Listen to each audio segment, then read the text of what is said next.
তোরা আমরা বন্ধুরা তোমরা কেমন আছো অবশ্যই কিন্তু কমেন্টে জানাতে পারো। তোমরা তো কমেন্ট করছোই না, লাইকও করছো না, কি করছো বন্ধুরা? তো বন্ধুরা, কথা হচ্ছে বাবুসোনা মুভির হিরো জিতু কামালকে নিয়ে। আর তার থেকে বড় কথা হচ্ছে বাবুসোনার হিরো জিতু কামাল কি বনির রেকর্ড ভাঙতে পারলো। লর্ড বনি, king of the Bengal cinema, যিনি কিং বেঙ্গল সিনেমার লর্ড বনি, তার রেকর্ড কি ভাঙতে পারলো? দেখো, লর্ড বনির রেকর্ড কিন্তু মারাত্মক। তার এত রেকর্ড, সে রেকর্ড কিন্তু কেউ ভাঙতে পারেনি। না দেবদা পেরেছে, না জিদ্দা পেরেছে, কেউ কিন্তু পারেনি। জিদ্দা দেবদা হয়তো কোটির ঘরে বক্স অফিস আনছে, কিন্তু হাজার কেউ করতে পারছে না, হাজার কেউ কিন্তু করতে পারছে না। সেক্ষেত্রে কিন্তু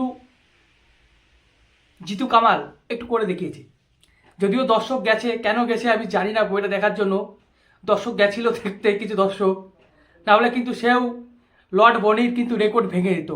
যে হাজার হাজার যে টাকা কালেকশন, সেটা কোথাও না কোথাও কিন্তু লর্ড বনির রেকর্ডটাও কিন্তু ভেঙে যাচ্ছিল।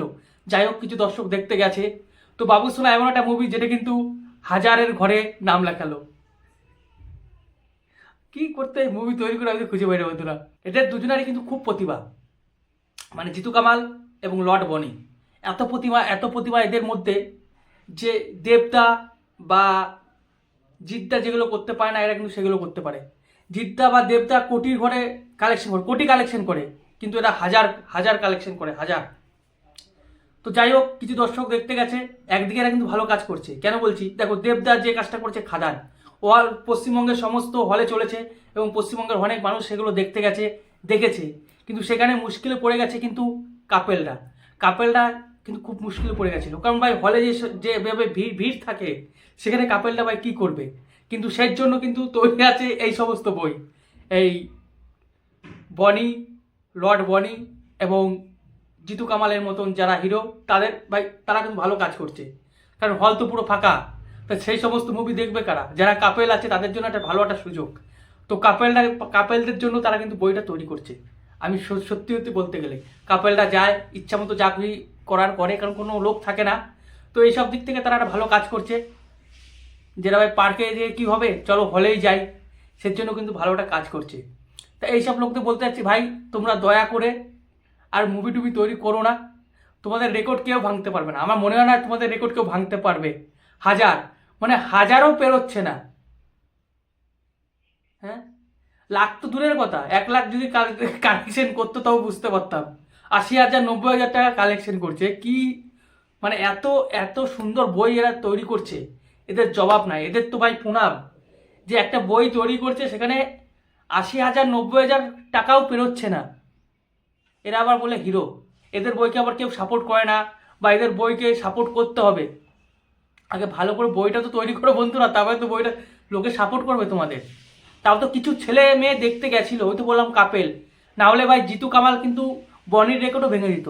লর্ড বনি যে আসন তৈরি করে আছে, যে কিংয়ে বসে আছে, তার রেকর্ডটাও কিন্তু ভেঙে যাচ্ছিল।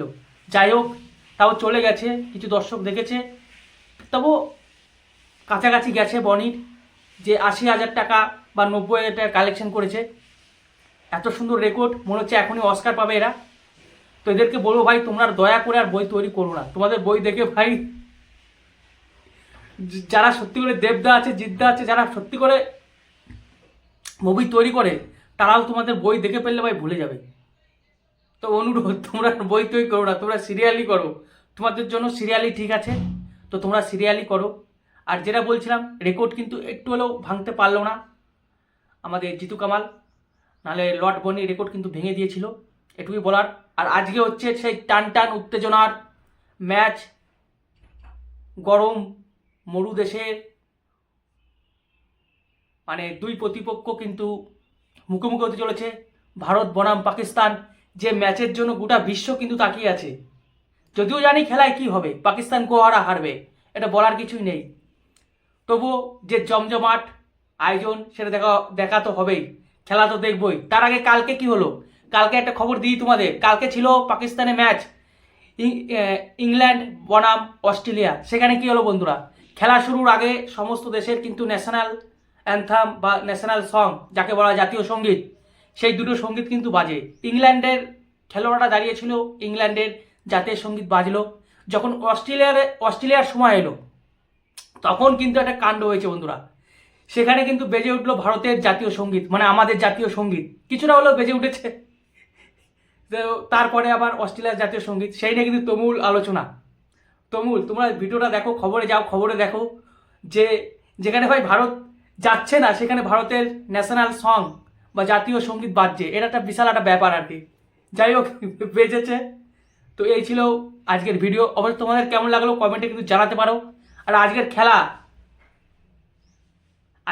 নিয়ে কি বলবো, আজকে খেলা কে কে দেখছো? সকলেই দেখবে আমি জানি, তাও জিজ্ঞেস করছি কে কে দেখছো, কমেন্টে জানাও। তো রাখছি, চলো দেখা হচ্ছে নেক্সট অন্য কোনো ভিডিওতে।